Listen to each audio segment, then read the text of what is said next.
All right, what day are we on? Day 6? And we're doing a warm-up to review day 4.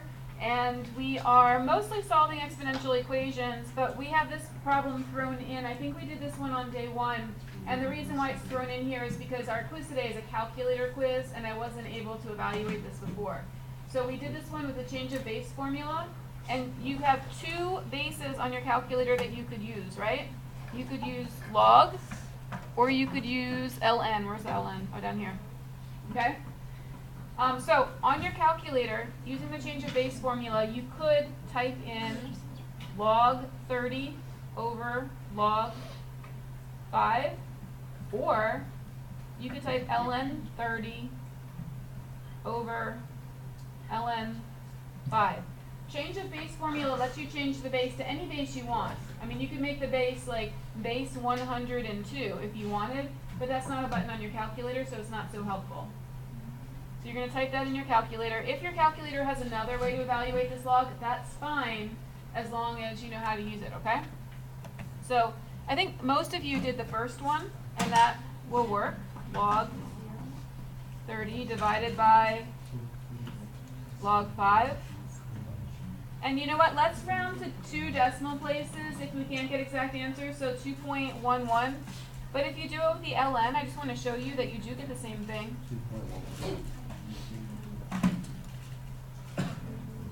See? Same thing. Okay. So 2.11. All right, number 2.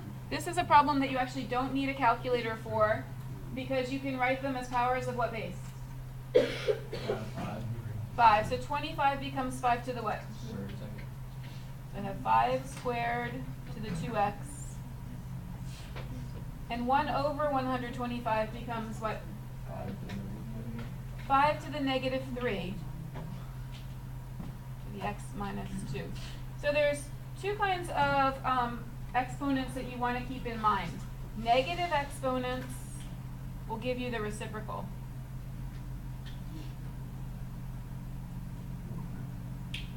Negative exponents give reciprocals. What's the other kind of exponents that we want to remember? Fraction exponents. Fraction exponents, they do something too. Like, for example, to the 1/2 power, what would that do? If I raised 16 to the 1/2 power, what would I get? 16 times 1/2 is 8, but if I raise 16 to the 1/2 power, yeah, you get 4 because it's giving you the square root. So fraction exponents give you roots. So if I had 16 to the 1/2, that's the square root of 16. If I had 16 to the 1/3, that would be the cube root of 16. Okay, so you need to remember your special kind of exponents. All right, so then if you give power to a power, you multiply the exponents. 5 to the 4x equals 5 to the negative 3x plus 6. And then what you're really doing is taking a log base 5 of both sides to cancel out the 5, but most people just cancel them. So you have 4x equals negative 3x plus 6, and then you're just doing a simple algebra 1 problem. 7x equals 6, and divide. Do you need to check for extraneous solutions in an exponential equation? No. The exponent is allowed to be any kind of number it wants to be. It's different from the logarithm. Any questions on that? Nope. Okay. All right, number 3, what I saw most people do really well was you isolated the exponential really well. So what's the first step in isolating the exponential? Plus 50. At 50, good.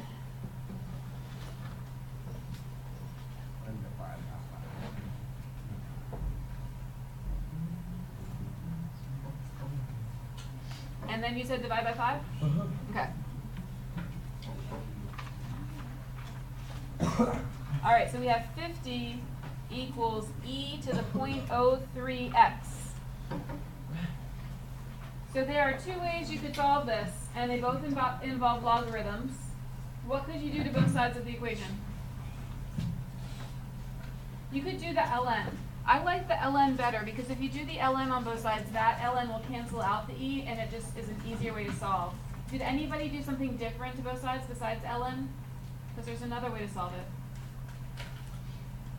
You could take the log of both sides and you would end up solving it in a way that's similar to how we solved this one.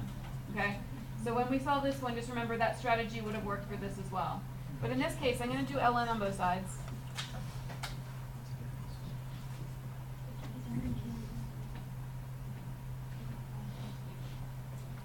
And ln and e will cancel because ln means log base e. And if the base of your log matches the base of your exponential, then you can cancel those. So you get just the 0.03x. ln 50, we're going to put that in the calculator and round it to 2 decimal places.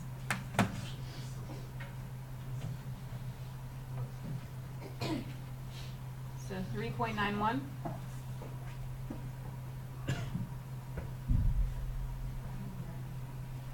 And then just divide.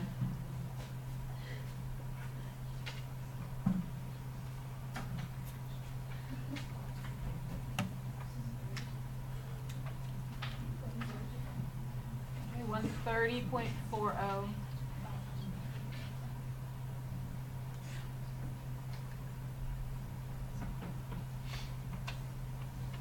All right, questions on 3.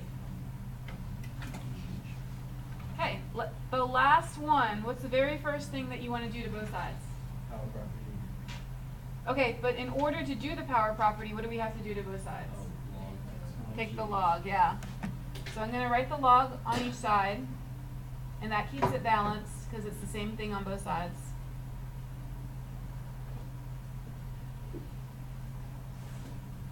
And then Jack says power property. The reason why we take the log on both sides is because now we can use the power property and move the exponent to the front.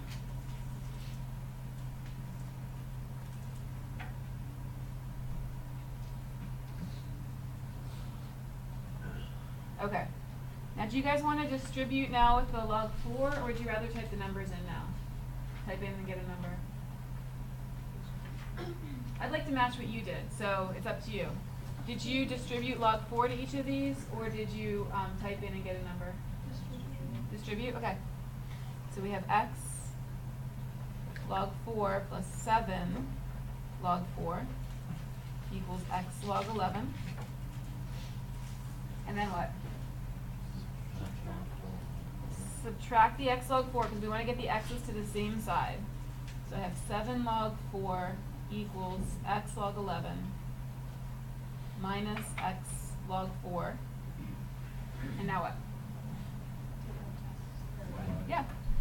Okay, so I heard take out the x, I heard divide. These are all the same thing. We're factoring out the x, and you do that by dividing it out. So the x goes here, and then you have log 11 minus log 4.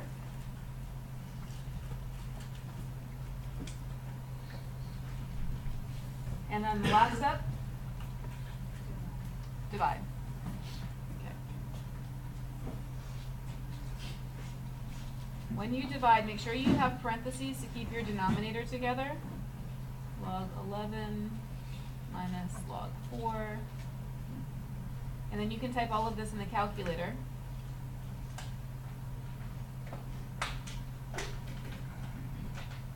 If you really have trouble with all of those steps, it's possible in this step to just type log 4 and log 11 in your calculator, make them numbers, and it does become a little bit easier.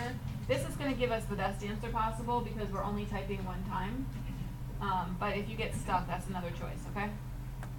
All right, so let's see what you got from that. 7 log 4, and then parentheses around your denominator, log 11 minus log 4. Close, and then close again. So I get 9.59. Did you guys get 9.59? Yep. Okay, good. What questions do you have on this before you take the quiz? Okay, let's put all your phones away and clear your desk, and you do need a calculator.